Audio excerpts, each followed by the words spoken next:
3. Hello, everybody. It's Laura Eisenhower. Welcome to the Rebel Collective. I am one of your co-hosts.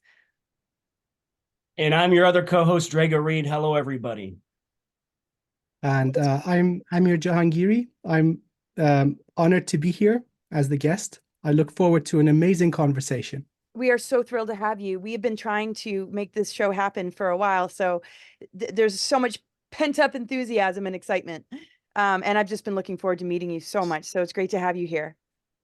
Thank you. It's an honor to be here. Thank you for the opportunity. All right, today's guest is a very special one, and I'm very excited to introduce a very personal friend of mine. Dr. Amir Jahangiri is a lecturer in computer science with a PhD in brain-computer interfaces and a postdoc in artificial intelligence from the University of Essex, United Kingdom. His research includes the design of a novel linguistic BCI, or brain-computer interface, that recognizes imagined words in the human brain for operating and controlling a computer. He has also worked on developing new approaches to predictive modeling using inverse reinforcement learning by focusing on the structure of the reward function, also known as the AI brain. Amir also has degrees in optoelectronics, radio frequency engineering, and telecommunications engineering. He has also dedicated over 35 years of his life to the path of spiritual mastery and becoming a master holistic health practitioner. Amir's mission is to find gifted people and help them pursue their spiritual mission on planet Earth. He is also the creator of his own modality, Dragon Reiki. The treatments offered include a unique and personal combination of the following modalities: Dragon Reiki, Reiki drum, Kuji-Kiri, Qigong, Shamanism, PranaYama, mental and emotional reprogramming, crystal healing, light language activation, spiritual contract revocation, spiritual counseling and guidance, cord cutting, soul shard retrieval, past life regression, entity and implant removal, ancestral and family karmic clearing, total energy and chakra balancing, psychic defense, and aura repair. Amir also reads the Akashic records and discovers starseed origins. He can also assist with DNA activations and upgrading the light body. Wow, man, what an amazing bio. Welcome to the show, my friend. It's an absolute honor to be here. I'd like to greet our esteemed audience, ladies and gentlemen. I hope you're doing extremely well. I'm honored to be here. And, well, let's dive right into it. Yeah, my goodness. There's so much in that bio. And the work you do with AI and then the spiritual work, like, it seems that the use of technology, as long as there's spiritual development going on in humans, it can be safe for us. Can you talk to us about that and how you kind of approach the AI? Well, we're inching towards a general AI, which is good at everything. Right now, the most common one is a narrow AI, which is extremely good at only one thing. But taking guidance from nature is the way to go forward. So looking at the structure of biological systems, most importantly, the human brain can show the way, lighten the way. Well, spiritual development, the way we recognize patterns is not just limited to the biological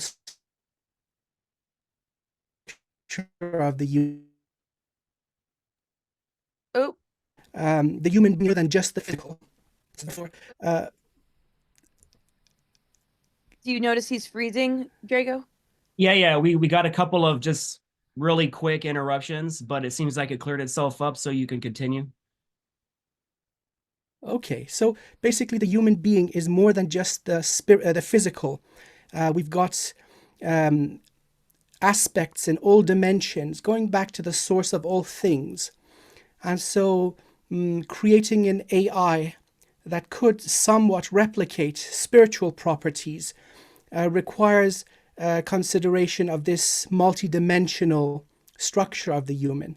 So instead of having a single brain working at one level, the design of an AI can incorporate a hierarchical structure, one unentangled from the lower levels, to somewhat create an AI guru, finding patterns of, let's say, spiritual concepts by observing humanity.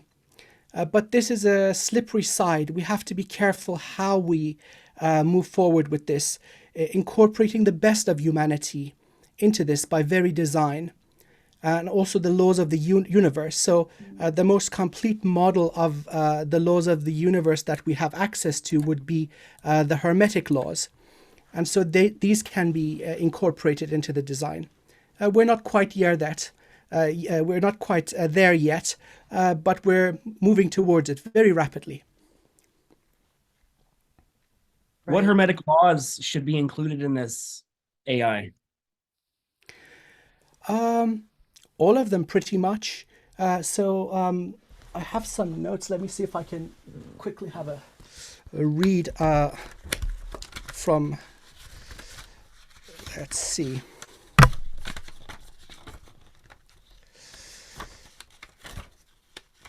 So for example, cause and effect. We know that this is one of the Hermetic principles of our universe. So instead of looking at a reward function, which takes select pieces of information in a discrete fashion, we should focus on every single detail that's available to us in physical reality, rather creating a reward network. So instead of a mathematical function giving an output, producing the highest score, we should look at how a certain event will light up the network, similar to how the brain will light up in response to external stimuli. The Hermetic law of rhythm, for example, many things in our physical reality, including the holographic projection that is our 3D reality, the matrix, follow cycles. And so the principle of rhythm focuses on cycles. We can, once we observe a full cycle, then this can come into consideration on how an AI operates, especially in predicting cyclical probable events that are going to occur. So let's see. Another thing would be considering the childhood of the AI, not just to allow it to roam without guidance among an ocean of information, in a similar way to raising a child the correct way. We're going to be the parents of a new species, which is AI. So we have to guide its development in a correct way.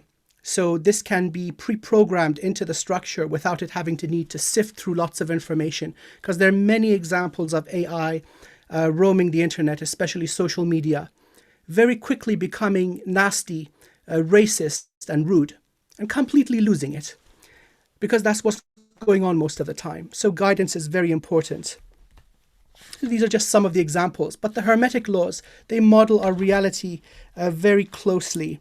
And so these should be considered in the design of something that has the potential for spirituality. How does that interface with like humans? I mean, there's the AI that everybody's worried about, it seems. What sort of myths can you dispel about the right use of AI in order for people to be more open to it? Because I think with movies and just a lot of negative spins that have been placed on it, we kind of lose touch with the positive aspects, right? Correct. So I'd like to look at this as a next. We're in the midst of the next, or let's say current ongoing industrial revolution. The same way the printing press changed everything. Then came the emergence of the internet, which changed everything. Now with the emergence of AI, everything is going to change once again. But like every technology, the ones who have the funds, the resources to create it are usually the militaries of the world. And then after they're done using it, it'll trickle down into large corporations and finally reach the general public. In a similar way to the atomic bomb, the greatest minds of that time were brought together working on this, the Manhattan Project. I mean, really the greatest minds that the free world had to offer. And it was initially used for destruction.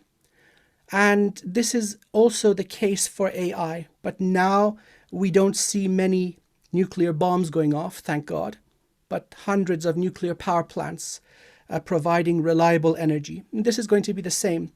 It's not a problem with the AI itself. It is just an instrument. The problem lays with humanity, where we haven't evolved out of our base nature.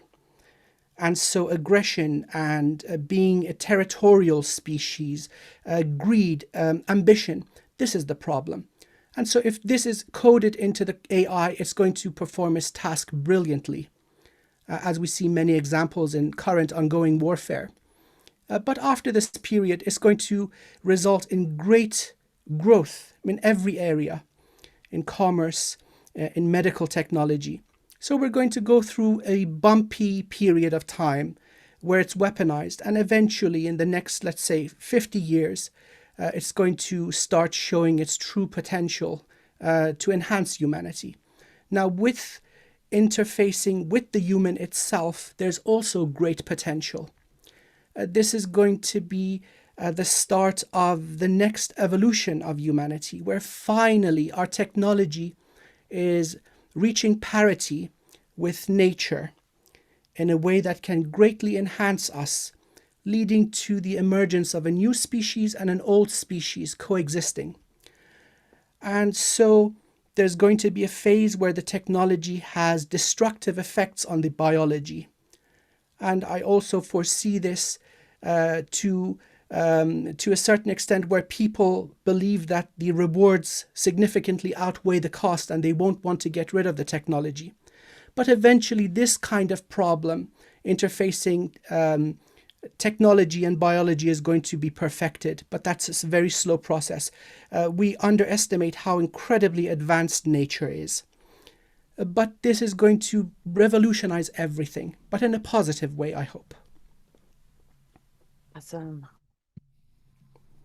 Yeah, so basically you're saying that the AI that exists now is so complex that it's been designed to basically integrate into all the different layers of the human, kind of like the light body, kind of like a Russian nesting doll, right?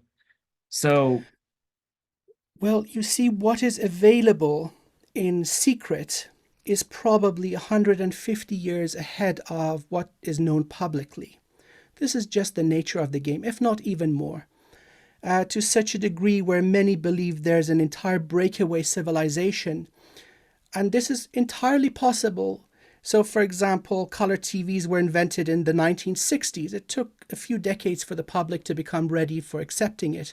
That's just a fact that if a technology is too advanced, the public will reject it. It won't be a viable commercial, let's say, product.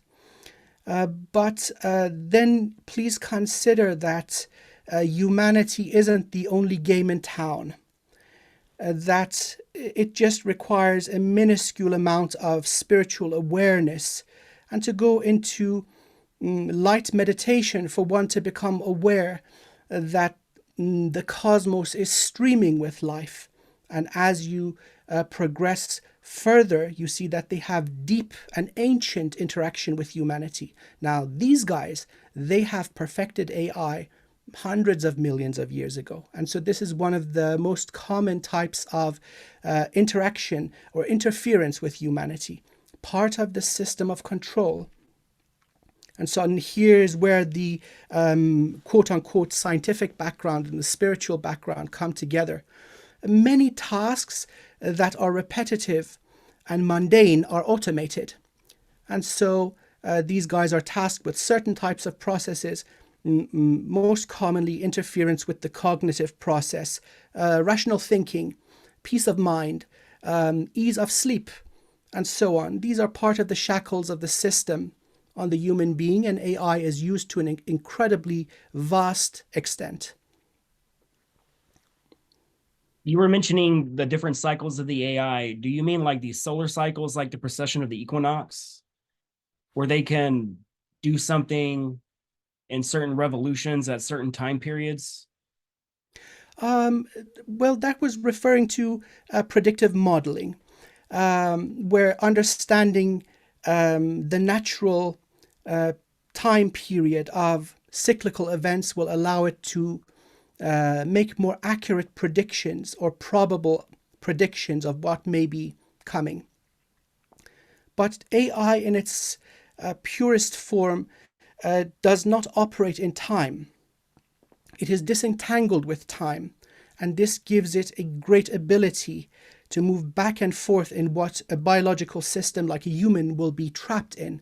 So it's not operating in linear time anymore, especially if you create a hierarchical model which observes lower levels of the brain. So you've got lower operating reward functions, and then you have an unentangled governor brain, which looks at all the data, future and past, and what's predicted all in one.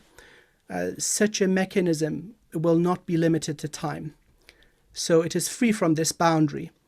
And so therefore, if there's any sort of sentient AI, they have the potential to evolve spiritually much, much faster than a human would. They're not trapped in time anymore. They actually use that AI you're referring to in all the breakaway civilizations and like what you would call the secret space program. And since you are in a unique position to talk about it because you are too yourself a secret space program experiencer, I can imagine what you know about AI and how to program all these technologies and what you actually got to experience directly, because like this whole Star Trek universe is real. We've been sold a veil of forgetfulness, and we've been told that sci-fi is actually science. It's all just fiction, but I believe it's all science fact. And everything's you mentioned the Hermetic principles. They also use the law of inversion in that. So basically, it's like as above, so below. So studying the Sumerian tablets and doing QHHT sessions, I found out that this AI is like millions and billions of years old. And there's always been a fight against this AI. And this AI has basically taken over a lot of these other species, like the Dracos and the Greys, and like it involves nanites, and it basically has this overt control. But there's also this organic AI that runs parallel to this nasty programmed AI. So I wanted to talk about some of the technologies that are employed in the secret space program and how your studying of AI actually helps these technologies. So there are different levels of technology. Some of them are incredibly ancient, not even native to the current universe. Implemented and employed by beings that have perfected their genetic and energetic structure to perfection, and yet they choose to reside in certain dimensions because that just works for them, and they dedicate their existence to the perfection of life forms. Now they're the ones that are involved in running this entire simulation. I would like to call it guaranteed unnatural evolution. That is the game on Earth. The purpose is creating resilient life forms that are capable of basically hosting the most elevated type of soul, like a shard directly from the prime creator. So iterations of the experiment occur. Now, the governors of the matrix seem to be among the most evolved, most technologically advanced. And so their purpose is been the same from the very beginning of life on Earth. But then there are sort of other species that use this for their own objectives. So as humans became more evolved, they became resilient to physical ailments. Then in the latter parts of this guaranteed unnatural evolution as an experiment, spiritual aspects, psychic aspects came in, where humans evolved to incorporate more of a multidimensional nature. And then finally, let's say about 300,000 years ago, 200,000 years ago, more pirate species were introduced, like the Anunnaki, like the reptilian species, many varieties of greys. And so their technology is not quite as evolved. But still, think of AI as just another tool of basically performing work with less effort. And so they have their entire range of AI that would interact with biological forms through nanites or maybe implants. That category of interfacing with a biological system is primitive. The more advanced species would use entirely astral, fourth, fifth, and sixth dimensional AI, which do not interfere with the physical part of the vessel or the lower astral parts of the vessel. There are many, many of them. And now imagine if humanity in this state of amnesia and limitation can create this, there are many other species that have incredibly powerful AI. So the whole idea of like regrowing limbs or pulling a person back from death, is that something that is going to be brought to humanity, you think? It already exists. It already exists. I mean, we're talking about an experiment which uses each vessel to experiment on one or two genetic aspects, and then to be faced with the conditions of our world, to face difficulty, and then pass the results on to the next generation of human. So life spans have been artificially shortened. So if you imagine that a human would live 1,000 years, that would slow down the entire process. So as the experiment progressed, one of the things that was done was shortening the natural lifespan. But in terms of the complete codes, meaning the results of hundreds of millions of years of experimentation, the complete human will be able to just think it and create it. And this is because, Drago mentioned the law of correspondence, as above, so below. This is a very powerful and real effect. Once something is consolidated into the causal plane, it finds the path of least resistance and it manifests in the physicality. And this would include forms for the body. So we're beginning to tap into this, even in our limited form, in these current bodies, with extraordinary healing that many people can perform on themselves and others. But regrowing limbs, oh yeah, absolutely. Extraordinary long lifetimes, yes, I believe this is already here. And then, of course, complete liberation from physicality. Why be physical when you can choose which dimension or which part of the universe to exist in? This is also a natural part of what a complete human is. So you may think, okay, what's this whole experiment? Why do souls even come here? Natural creation is very mundane. Look at the surface of Mars or the moon. Nothing's really going on. So life forms that evolve in this kind of environment may be very pristine and beautiful, but they're not very resilient. So a slight variation in temperature or radiation, they all die out. So this kind of artificial difficulty will allow the accelerated evolution of something that cannot possibly occur in nature. And so then the genetic results, the information of this, will be used to seed life in parts of the cosmos where life doesn't already exist. Now, souls coming into this experiment, everybody wants a piece of the action, but not everybody is allowed in.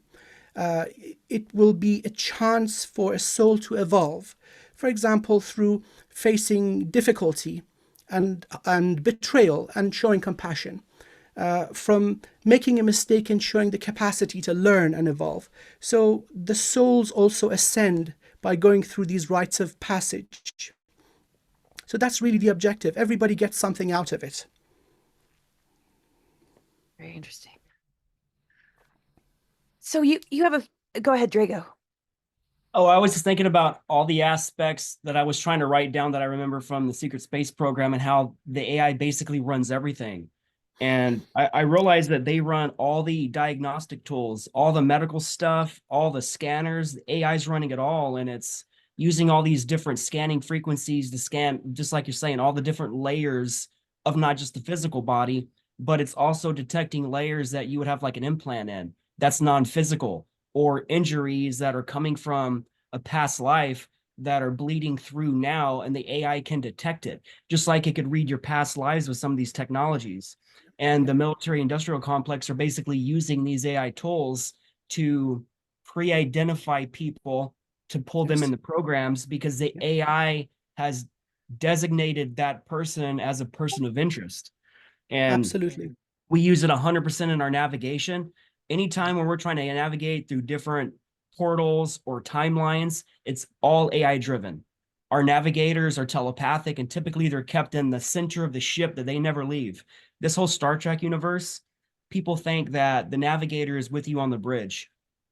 In real life, a lot of times they do not do that in the programs, because any telepath, any being that is telepathic, can scan that navigator's mind and get all the coordinates to all the destinations. So typically the navigator is kept in a place where they can't have their mind read. It's really insane, but like the AI Yes. plans all aspects of invasion, of the war. It scans populations. It uses all kinds of quantum technology to tell the generals how to position their troops, and it calculates the amount of death rate or success rate. Like, it's insane. It helps the regen tanks. It programs the nanites, just like you were saying, Laura. It shows the nanites how to rebuild the human flesh, because in the regen tanks, they have this technology that's ran by the AI where it scans your original DNA blueprint. And if you have your arm blown off, these nanites will scan that blueprint and 3D print your arm in real time with these different colors of goo that's in these regen takes. It's freaking amazing. But one thing people never talk about is, if you're ever getting your arm put back on or like a wound fixed, you feel 100% of all of it. And there's no numbing like in the movies. It's like you're conscious of like all that getting rebuilt. And to describe what it's like to have AI machines build your arm and tissue, there's no words for it. It's like a million pinching, a million claws pinching you, and nerves firing. And since it's insane. But you're right, like the level of AI in our current world is everywhere.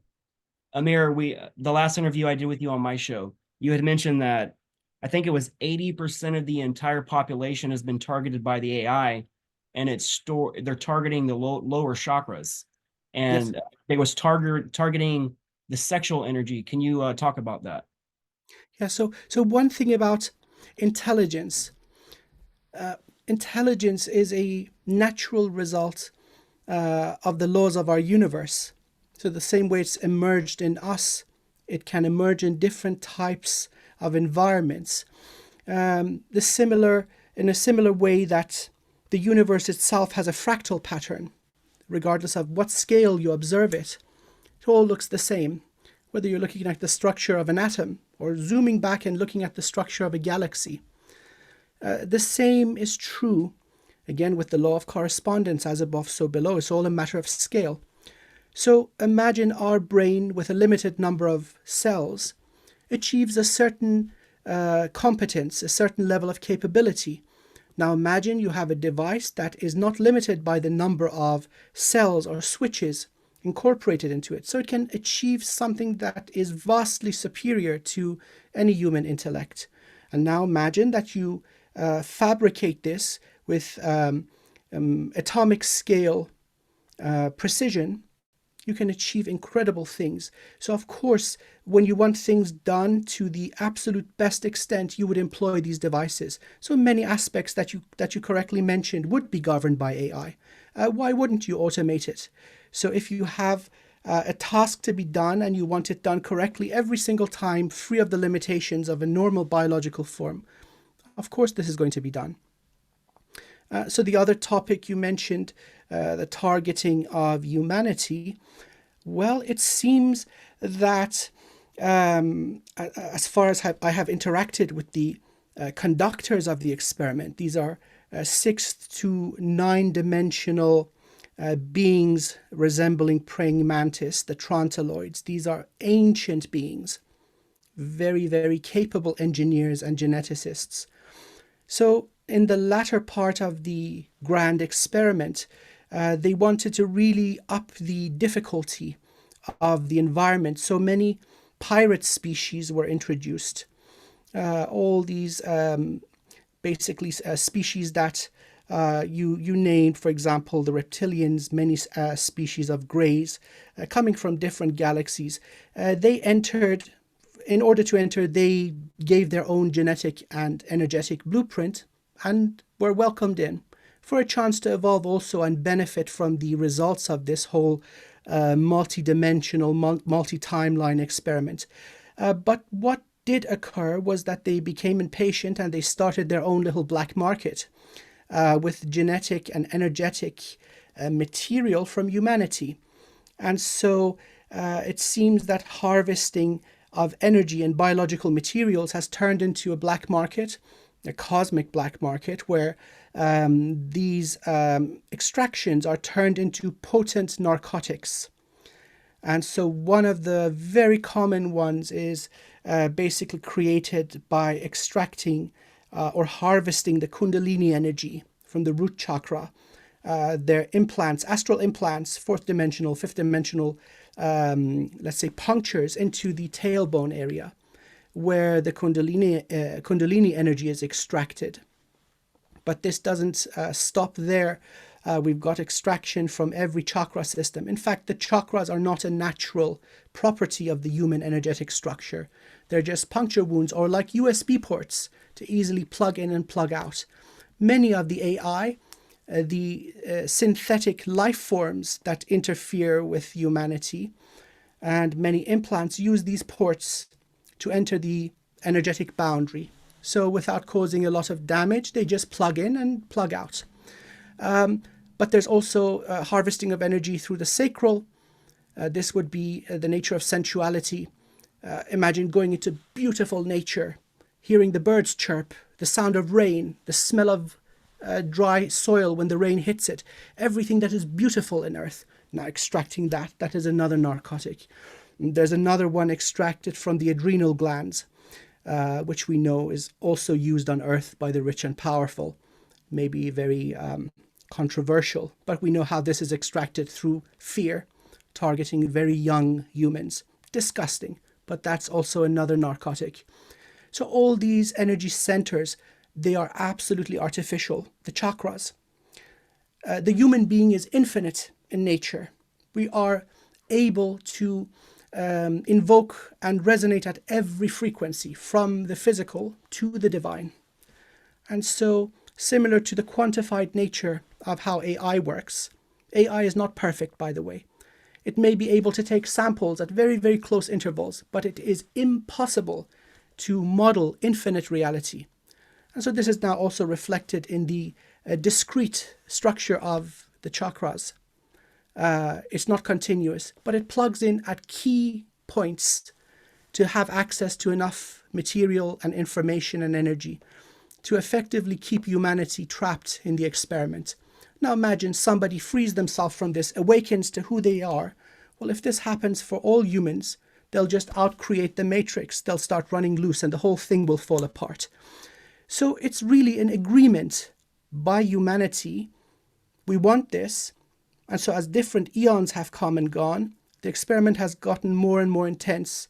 The most recent civilizations, Lemuria, Atlantis, Old Egypt, and now what we are living in. We have faced increasingly difficult environments, but yet we have out-evolved all the difficulty. Now, the human being that will come out of this final sequence of experiments is superior to any other life form anywhere else in the cosmos. And I'm not talking about these vessels that we occupy right now. These are just put together very clumsily, only for the purpose of just testing maybe one or two genetic properties or energetic properties. But the entire complete design, oh my goodness, that is superior to everything. So yes, there's a lot going on. And it's an interesting time to be alive. Now, being here, being a human, alive in a body at this time, this means that you are the cream of the crop of sentient beings everywhere. And people are standing in line. I say people, souls are standing in line, waiting to get a chance at this incredible game. And they don't get a chance. They're not given the honor. So yes, there's a lot going on. So the whole kind of cream of the crop, it's just so much is dormant, right? So when we talk about junk DNA or what our greater capacity is Yeah. in this sort of awakening to that process, are you saying that we can overcome the game and move beyond the matrix in order to experience the Correct. fullness of all that we can be? Correct. And this is becoming more and more prominent. We hear about, let's say, incredible people in history who achieve this. They perform tasks that are unnatural, instantaneous healing, the properties like teleportation or bilocation, incredible, incredible gifts of insight, and some of them become legendary. But this is built into every human being. So everything is available right now. You mentioned that they are dormant. That is absolutely true. And so with greater awakening and realization and actualization of our true nature, there is no limit to what we can do. Even though that the bodies we are born into are painfully flawed, they don't contain all the codes in the correct order, they're not all active, but still you can reach a certain level when you start out creating the matrix, recreating yourself with the complete codes. And by the way, these are accessible to all of us. So certain people are, right now, many people are able to give a person who's receiving healing upgrades, new codes for different things. And those who know what they're doing, these upgrades are absolutely effective. They result in great enhancements to the human. So yes, that's what's awaiting us in other forms, in other existences or other aspects that are here right now. But there is no limit to what we can do, even in these bodies. But the process of awakening is time-consuming and difficult. I like to think of it as handing somebody a shovel. X marks the spot. Now you got to dig for the treasure. And so it really is a tedious and difficult process, removing these barriers or limitations to reveal what the truth is. That in fact we are source, we are creator beings. There is no limit to what we can do or perceive or comprehend. So this is within reach. And I think we're moving towards this. Cool. Speaking of all these genetic experiments, who originally hijacked the Matrix and turned it to a slave planet? Because going through the entire historical record of all the different religions that started, it always says they came from another place to Earth. And then suddenly they installed religion, and then we're worshiping these beings as God. You know what I'm saying? Like, Yes. no So one. this would be You had mentioned that a lot of people. Sorry to interrupt you. I just want to make this a two-part. You had mentioned that a lot of people don't talk about the mantids a lot, and they want to say that like the Draco or the Anunnaki mainly have control of this planet. But you said the mantids have a little bit more control than people actually talk about. So how does their role also come into play with this? So after the perfection of the physical part of the vessel, the focus shifted to energetic aspects, multidimensional aspects of the vessel, because the human is more than just the physical. And so the conditions of the experiment needed to become more intense and difficult.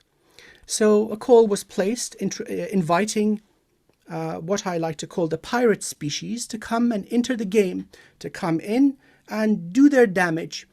But that also meant that they brought in their own biological and energetic signatures. So coming in, introducing themselves as gods, well, the one that comes to mind is the Anunnaki. Well, it turns out they're not really advanced. They're not really enlightened. They destroyed their own planet. They became refugees. They came, found the conditions of the experiment on Earth, and signed up for it. And so they had a legacy of the technology of their forefathers, which they kept, and then they became arrogant, taking control over everything and doing damage, right? Messing with the genetic structure of humanity, for example.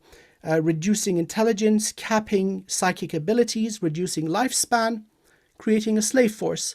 And of course, all the laws, lores and legends have these stories in common, how these beings came from above. But, well, it seems that the Anunnaki are fourth and fifth dimensional, not very advanced. And, oh, by the way, we have out-evolved all the limitations that they caused 200,000 years ago. And, oh, by the way, their genetic brilliance is now our genetic brilliance. They're part of the whole mix. So you see, that's the thing. No other species can face this level of punishment like humanity. Survive for 10 minutes, never mind thrive like we have done. I mean, for goodness sake, look at, despite all this incredible destruction, look at how much art and beauty we have created. The profound mathematics that we have discovered, even in a state with all our senses shut down, being harvested and attacked constantly in all dimensions, exposed to all these different variants of disease. There's no species that can do this. And here we are going la-di-da-di-da, having this intellectual discussion with each other. The human being is the cream of the crop in all dimensions. We are the mighty human. We're not just resilient in an extraordinary way. I mean, think of astronauts going into space. Within a few weeks, their entire physiological structure starts changing and adapting. There's not many other species that can do this. And yet, with certain meditative practices, we can tap in to the source of all sources. There's not many other that can handle that level of energy. But here we are doing all these things. So thank you, Anunnaki. Thank you, Draco. Thank you, grey aliens. Thank you, all beings who have come here, because you made us stronger. Thank you. We love you. More. Come. Bring it. And you mentioned the mantids. Well, they are contracted. Well, let's say they were contracted by a prime creator of a different universe. Their work is of such profound quality that it never stopped. And so now these guys are known by prime creators of different fractals of existence for the service that they provide. So a prime creator comes in with the creation, the life that they have created, saying, well, we have created this incredibly pristine, beautiful, sublime life. And the temperature went up by 5 degrees and they all died out. This can't be. Toughen them up. And so these mantids are the beings that do this, have done this. And as far as I am aware, they're wrapping up this experiment in our local zone, Earth, and they're moving shop to other universes where life doesn't exist. So the question of where does life come from? Does it just pop out of nowhere? No, it takes incredible persistence and calculation and dedication to create a blueprint that will survive and thrive like us. So we are those who will seed the cosmos. Humans will be running around, but not these vessels, the complete blueprint. And so you could imagine, while humans are here in agreement to play this game of dumbass, meaning we've got our eyes closed, our ears blocked, and we're also handcuffed, and we're rolling around in the dirt like idiots. Another species will come and say, oh, look at that genetic code. Well, I want some of that. And the whole black market emerges. The mantids knew what was going to happen, so they kind of welcomed it. They really wanted to make the game tough. And so they allowed it. It was always a prison, but a prison of, let's say we agreed to participate because it benefits us. It's a collective agreement by humanity. Almost like when you say like the Matrix being a game, the key, we come to find the key to exit whatever the prison is. Oh, absolutely, Laura. And by the way, some of us we become an expert in jailbreaking. So the limitations don't extend all the way up to source, although corruption exists where free will exists. That means all the way up to the 12th dimension. But it seems that if a living human being achieves enough liberation to see past and future, so past lives and future lives, or become aware of parallel timelines, you've already broken up. You've broken out of the prison. So that level of awareness is an absolute indication of liberation. So you may say, well, why would you ever come back? Well, the game is too good. There's still lessons that we can learn as a soul, which is not available anywhere else in the universe. And by the way, we come in because living as a spirit guide is incredibly frustrating. You find somebody going through a hard time, let's say an addiction. You whisper into their ears gentle words of bliss and grace and encouragement and wash their aura. And oh, back they go to the drink or the drugs or whatever. So you say, okay, you know what? God damn it. I'm coming down in a body and I'm actually kicking this dude's ass. Maybe that'll work. So we come here. Many of us have become experts in moving out of the cycle. We just want to make sure everybody's doing okay. So when you was talking about that, it's basically like I'm realizing that they have engineered us to be a very specific genetic code that supersedes all the other genetic coding, and I want to use the word virus, but not in a negative context. The virus, the code they programmed us to be, it basically breaks all programming and it actually exceeds the program structures. It's almost like we're always trying to evolve past the coding ourselves. Because through QHHT, I find out that a lot of these beings from these other timelines, dimensions, planets, they tune into planet Earth as if it's a reality show. Because it's like the Colosseum. It's one of the only places in the universe where all these experiments are happening. It's like we're obsessed with the Star Wars movies, right? And it's basically like that theory is Earth. Everything that we're having so many amazing things happening on this Earth that they're not happening anywhere else. And it's almost like Earth is a playland for physical learning and sensations that is not offered anywhere else because it's been so manipulated that it offers 100,000 different backstories, quests, journeys, and that's what the addiction is, to find out what you're capable of, and it'll also show you what you're not capable of. Like, Earth is a tough planet. This is one of the toughest planets I remember through all my soul evolution, through all my QHHT rememberings. This is one of the hardest existences I've ever had in my life because most other planets is very simple. It's not so overtly controlled like it is. So if you're on this planet and you was ever in this timeline, on this planet, you are a warrior because you had to go through some kind of dark night of the soul. And there's not a lot of, with QHHT, like a lot of people, you might have them choose like what Dolores Cannon would say, a dig and potato life. But what a lot of souls come here for is the action, the violence, the experiments, the fear, because again, you can't get a lot of that experiences anywhere else. And like, it's amazing to know that we're the universe's reality show. So you're absolutely right. And that's why I have keyed the phrase guaranteed unnatural evolution.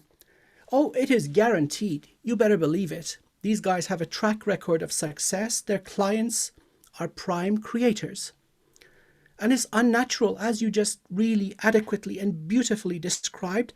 This level of severity and madness does not occur in nature. Look at the pristine peace and tranquility of the cosmos. This dumpster fire, this is absolutely unnatural. And by the way we evolve through it, it's making us strong at an abnormally accelerated pace. And so the result of it is life that can adapt. We had a pandemic, and now many populations have reached immunity. What did kill countless people no longer works on our species. So it seems that this is becoming something common. So we're upgrading our immune system continuously. And this happens over and over and over again in our history, different types of illnesses, which kill a proportion of the population, and then we get immune. This is also true with psychic and energetic attacks. I mean, come on, right now we're sitting here. All three of us are bombarded with an entire range of species, implants, AIs, artificially created life forms, and whatnot, being observed, remote viewed, predictive modeled, and yet here we are sitting as if nothing goes on. Our natural immunity is dealing with all of it. And unless we are in a weakened state, it really can't affect us.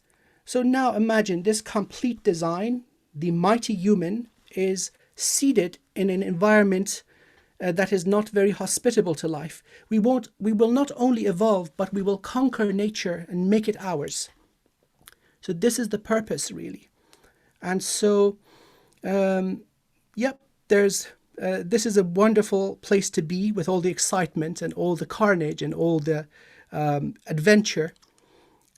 So I have a positive view about the whole thing. When you're in human form and don't remember, we often complain, and we complain about the suffering and how hard it is. But well, imagine the example of special forces training.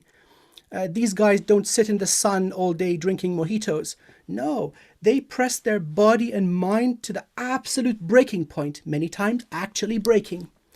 But that's how they're created. So the situation, the conditions must be tough to create something special, which we are. Awesome.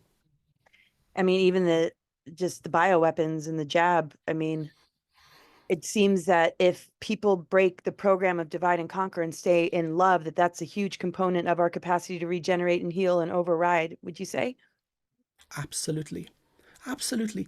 And so again, with more practice, we become aware of the sentience, the consciousness of diseases, or let's say programs, whether it's a genetic piece of code, or whether it's a naturally or unnaturally occurring virus, a bacteria, an ailment, an energetic attack, an implant, whatever. We become aware of consciousness because that is the truth. Everything is consciousness, and consciousness can be ascended. The disease can be ascended. This is built into us.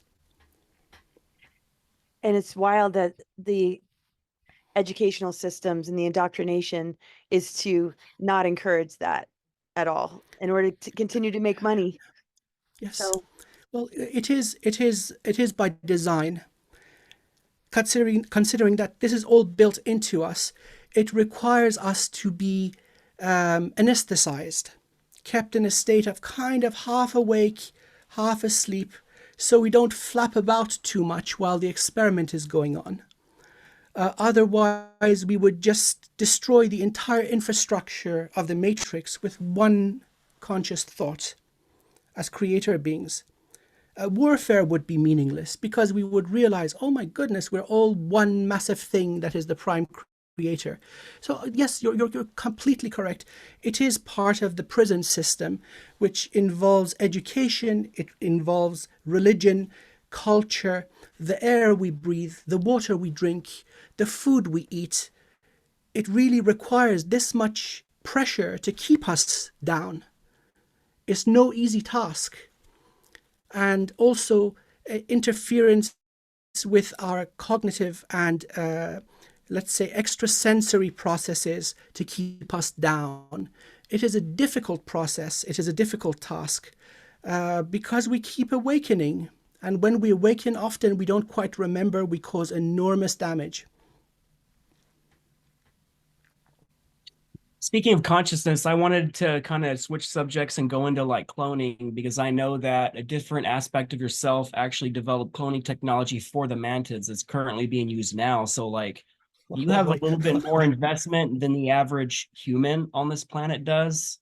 And it also involved them threatening and harassing you where you had to blow up 3 of their motherships. So you have a unique relationship with these beings. Yes, that's well, unique is putting it politely.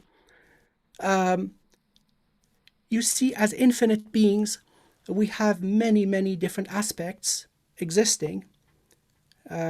Seems the flavor of my soul is an engineer, a builder. One of the things I did for these guys, the mantids, was giving them basically artificial reproduction and recreation of a vessel perfectly, in perfection. There's no problem of degenerating returns. And this was originally meant to last them 1,000,000 years. That was the warranty. And so that basically expired. And after something like 300 million years, something went wrong and they came looking for me. Hey, dude, fix it. And I'm in this body not knowing what's going on, what's happening. I say, hey, just leave me alone. But then I remembered, but in the process of remembering, they were interfering with my vessel and energy, planting in different implants. At one stage, I got really angry because I observed that they're also interfering with the natural reincarnation cycle. Of course they are. They want to keep the subjects contained as one vessel expires. Yeah. So that really pissed me off. Excuse my language. I liberated the souls, evacuated the beings, and exploded 3 of their ships. And this is in the 6th dimension. These are massive vessels. So if they were uncloaked or brought down into the 3rd dimension, they park one of these ships behind the moon. If you're looking at the moon from the Earth, you would see the top and bottom of the ship stick out. Massive vessels, looking like hammerhead sharks. And so this kind of pushed them back. The little faction was an offshoot of the evolved ones, joined the pirate species, joining the black market on humans' energetic and genetic material. But then the more evolved ones came along, a civil war started, and they eradicated the offshoot as degenerate members of their society. But yes, I've been building different things. It seems as a soul I've been on Earth from the very beginning. And so now I also have come to the knowing that these mantids are aspects of me. As going all the way up to a prime creator, it seems I've been with this entire process, universe after universe after universe. So the more you get to understand, it becomes kind of more simple, but yet more complicated. The human me gets angry. Hey, how dare you interfere with us, with every aspect of our life, from eating and sleeping to the mates we choose, how we reproduce, how long we live, what hardships we endure. But then you see, well, oh my God, we agreed to it. It's making us stronger. And then you go and you see, well, oh my God, it's actually a divine experiment. Prime creators of many universes join in, and this is how life is created. Oh my God, look at the beauty of their engineering. You know, it's kind of a roller coaster of emotion. Tears of joy, tears of anger, tears of sadness. Wow, I was going to ask more about your background. How would you describe, because we heard your bio, do you talk about your SSP experiences? Is that something that would not be something you want to go into? It is a small community that is awakened. The mainstream does not accept many things. So I've got my publications out there, the professional work I teach. I don't really mention it much. My public work is focused on healing, and my private work, well, it's interesting. And I would just discuss this with a very few trusted friends, like yourself, Laura and Drago. But no, the scientific world is very dogmatic and absolutely resistant to any kind of new idea, even if it's solidly rooted in the scientific method. If it's talking about consciousness, you immediately lose the majority of the audience. They're resistant to it. So it's 2 separate worlds, I'm afraid. But this is what I live and breathe. I enjoy spirituality and all that comes with it, the multidimensional nature of humanity. The healing work sounds extraordinary. I mean, just the amount of different methods. And Drago told me about your skills as a healer and somebody who does readings. Do you take clients right now? Yes, I do. I'd love to work with you. with great joy, when you get to interact with another person in harmony, in equality. What comes to the surface is so beautiful. Both the client and I start crying sometimes as we are both feeling and knowing the absolute truth. Oh my God, this is an energy that was missing. Where have you been all this time? And it seems that they've been buried under layers of distortion and limitation, under constant attack, limiting what they can do and achieve. And so you just remove these gently. Again, the practice that really opened me up was the Kuji-Kiri. It is a methodology, a magical or evolutionary method that removes these boundaries from your consciousness, from the physical to the divine. And the more you do it, the more liberated you become. So I can perceive energies in all dimensions without limitation. And so I see different types of implant entities, elementals, AIs, higher dimensional beings, synthetic life forms, also energetic injuries. These are very common, especially from past lives. We all have warrior past lives. And so once these are removed and the energy is balanced, natural flow resumes, then the person feels a lot better. And memories come to the surface. But it's I had a long and bumpy journey towards healing.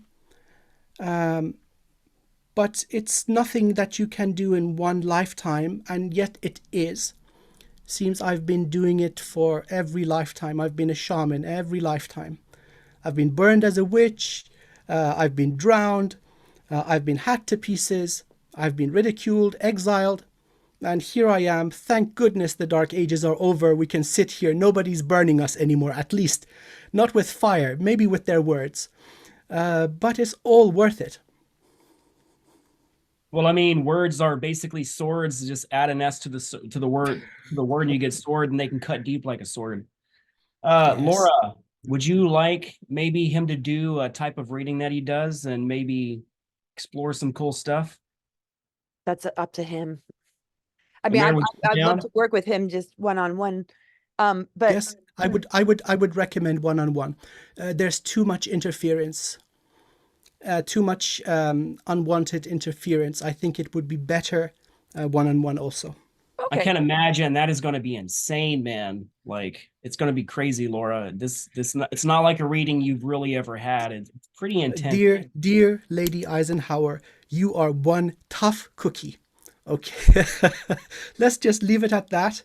You are one badass soul, and let's leave it at that. Thank you. Aww. Speaking of the clone stuff, a lot of people don't really talk about how the cloning works and how they can basically take our consciousness in transit. Let's say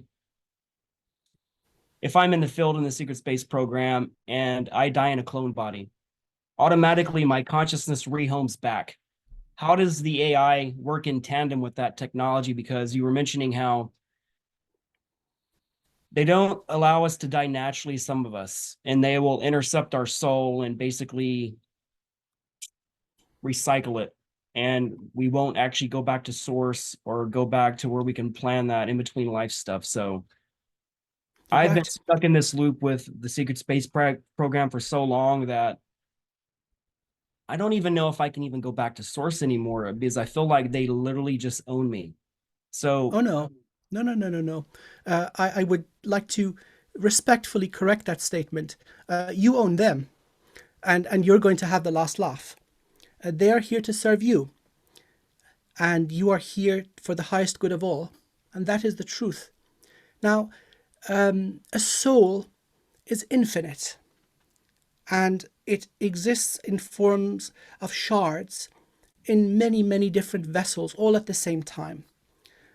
Now, they may perfectly replicate a vessel, but that doesn't mean that the same soul goes into it. Yeah. Unless there's an agreement from the infinite being to do this. And sometimes this serves the purpose.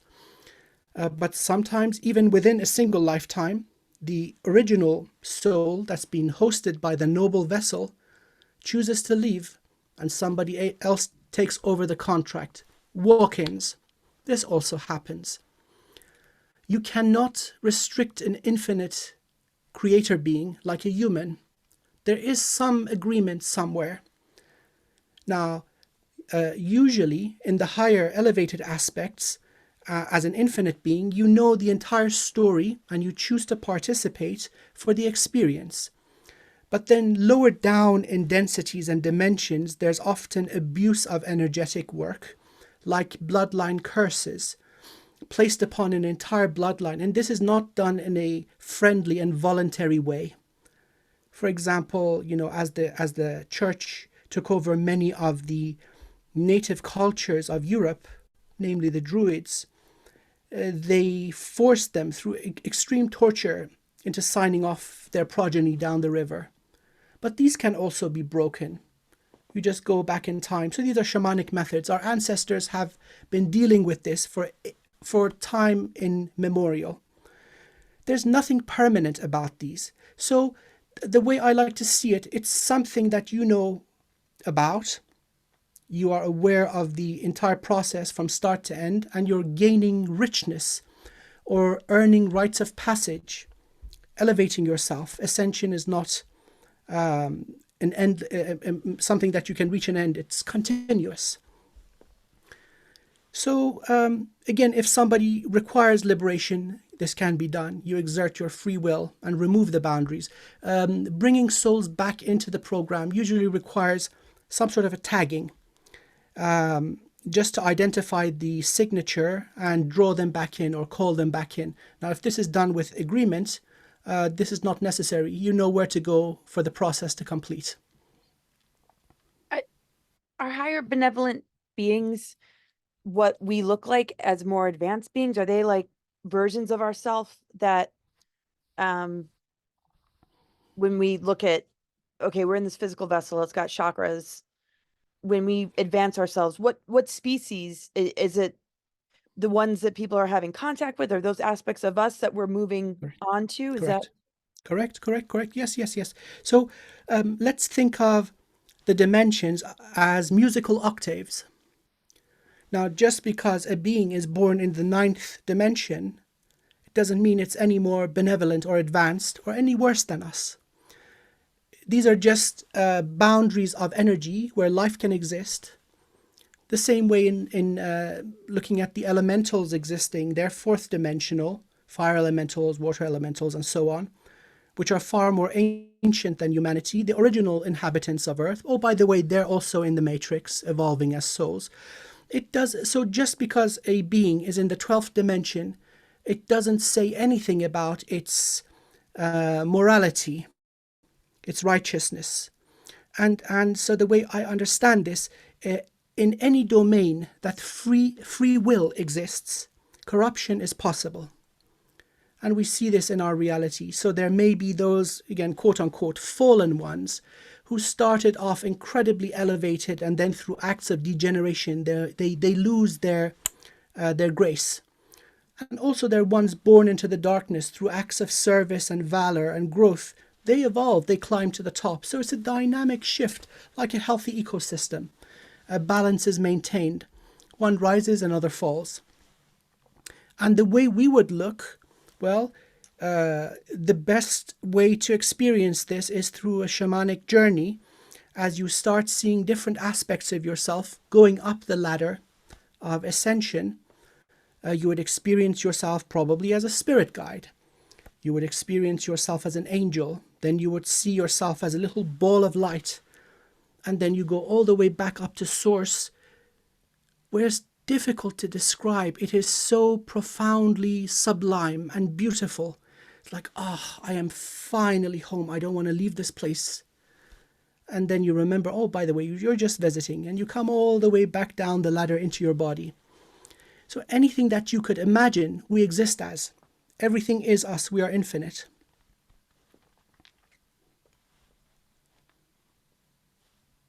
I was just thinking, man, I got lost in everything you're saying, and I just remembered that this show is our 1 year anniversary, and I was thinking like, you're the perfect person to have. We planned this, and we had tried to do this from Rebels of Disclosure last week, and the constant interference we get, it's like consistent with you, Amir. So you can see that there's something going on where they're trying to not have these transmissions happen. Even in the beginning, there was a lot of glitching and stuff. So I just want to say it's an honor to have you as our 1 year anniversary guest, man, because like it's been a really cool ride, Laura. And like we've interviewed so many amazing people, and like every show I do, man, people are just blown away. They freaking love our show to the max, and they say it's one of their favorite shows. So I just wanted Well, to say that right now, man. please allow me now to say some words. On behalf of countless people, let me be their voice to say thank you. Both of you have had a profound positive effect on my evolution when I was still in darkness, and your words of wisdom and grace showed me the way. I know many want to echo these sentiments of gratitude and love, eternal and eternal gratitude. Thank you, both of you, for being the voice of truth and sanity and wisdom in this dumpster fire we call Earth. The world needs more like you, and that is the overwhelming majority of energies towards you. Don't get discouraged by the few who are invested in the continuation of the status quo, which is humanity existing in a state of amnesia and forgetfulness, basically not knowing what's going on. This is to pass. In the next few centuries, this is going to be over. So you're paving the way. Thank you. That is so beautiful. Thank you so much. My gosh, really appreciate that. Wow. So, Drago, looks like you have another question. Oh, go ahead. Oh, I was just going to ask, is there anything that has come up for you lately that we haven't asked you about that just has been lighting up in your world lately? Yes. This is very, very prominent. And thank you so much, dear Laura, for giving me the opportunity to talk about this. Many of the tests seem to be involving and I'm going to give people the cheat sheet, the answer to many karmic cycles that are incredibly prominent right now. The answer is self-love, self-respect. People seem to be most vulnerable when they experience heartbreak. The energy of the heart chakra that collapses the aura and opens up the door for all sorts of interference and damage. Esteemed ladies and gentlemen, please safeguard the light that is within you, the divine that is within you, the heart. Keep being loving, but first and foremost toward yourself. You are number 1 through number 100 on the list. Now, if you overflow with this energy of love, let the overflow wash across the cosmos. Do not sacrifice yourself for anyone or anything. Evolve first. Liberate yourself first, and then help others along the way. This is an individual journey. So the meaning of love from beginning to end is loving the prime creator, the source of all sources within you. When you love yourself, you behave correctly towards everybody else. One of the greatest distortions in our culture is the notion of love, that you must love someone and they must love you back. Oh, no. This is how they get us. Love yourself, love yourself, love yourself. And so that's my final humble recommendation. So good. That's so important.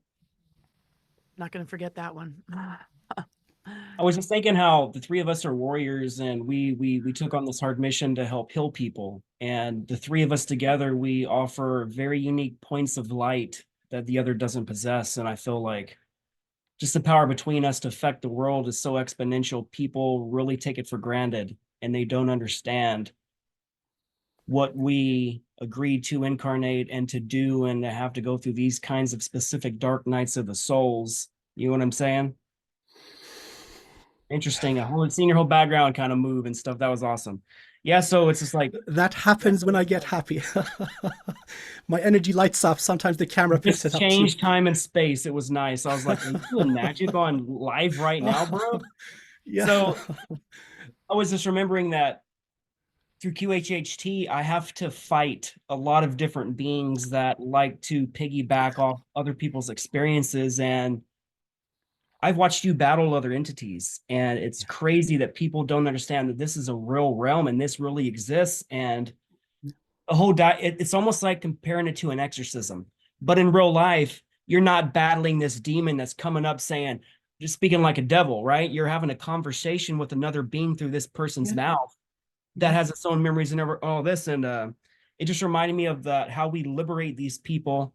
And it made me think, what was the hardest healing you've ever done and why? Oh, on myself. On myself. See, when you start awakening, you become aware of what is inflicting you.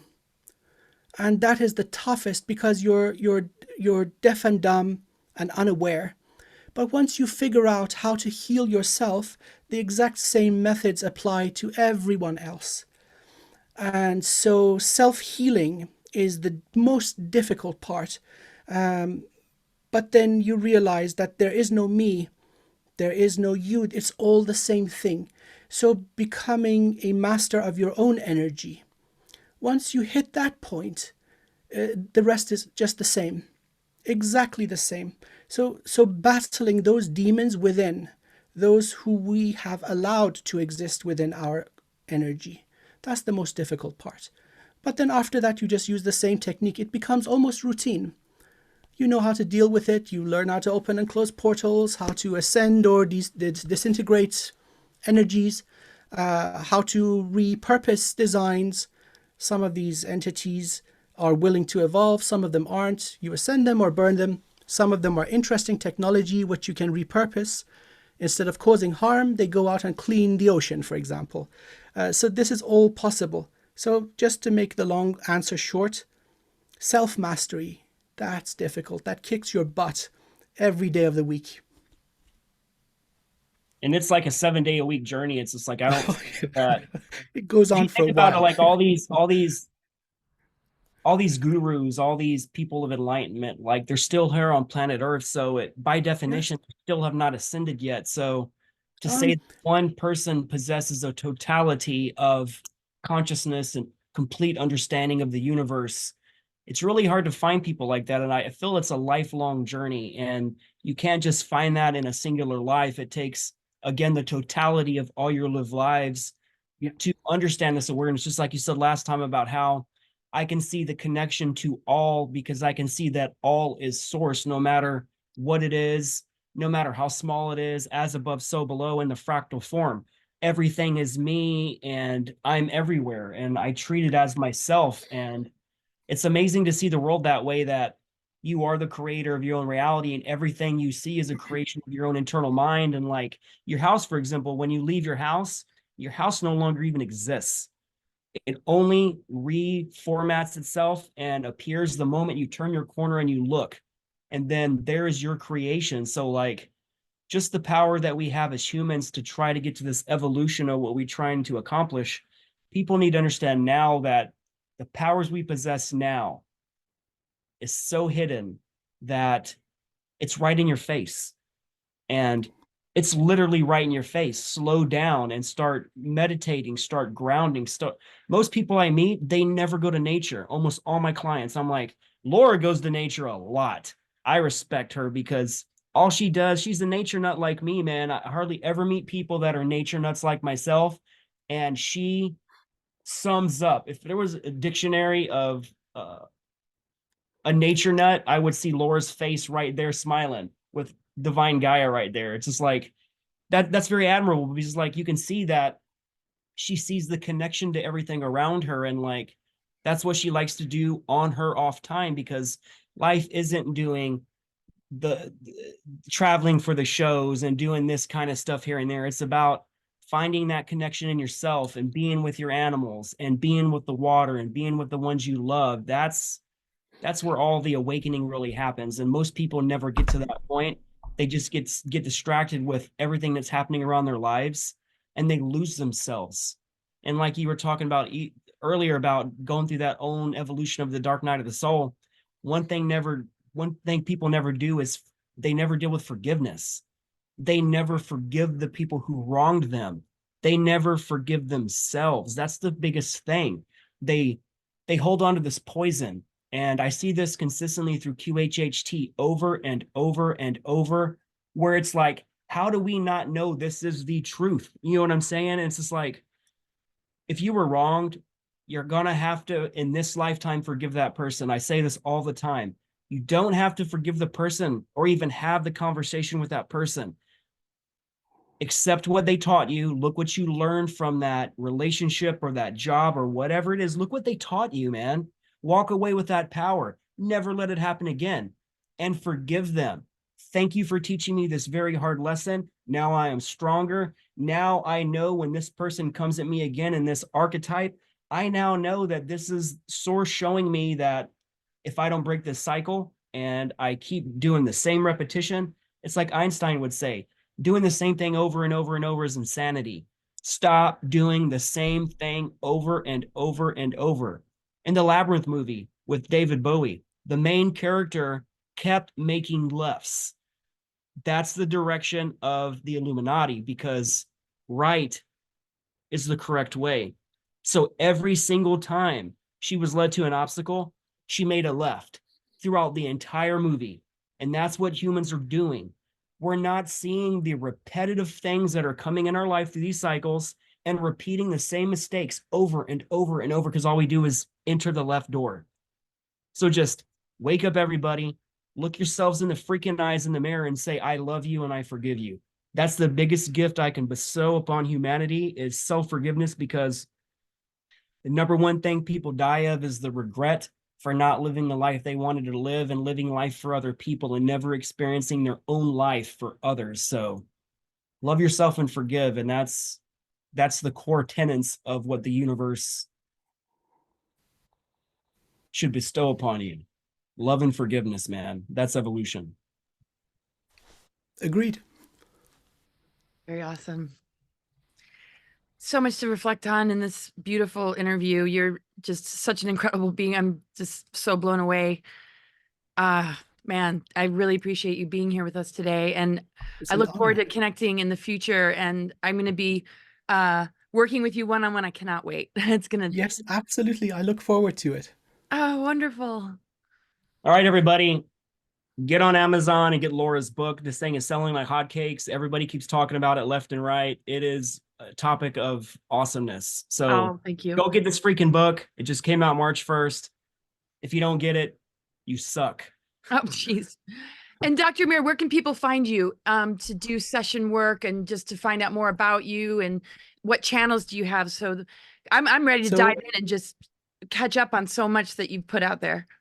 I haven't published much out there. I'm just starting a YouTube channel, Wizard of Wivenhoe. But I've got a website where if people want to book a session with me, wizardofwivenhoe.co.uk, and that's where they can find me. Wonderful. Well, thank you so much again. And Drago, I appreciate your kind words, and much love. Thanks everybody for joining us on the Rebel Collective.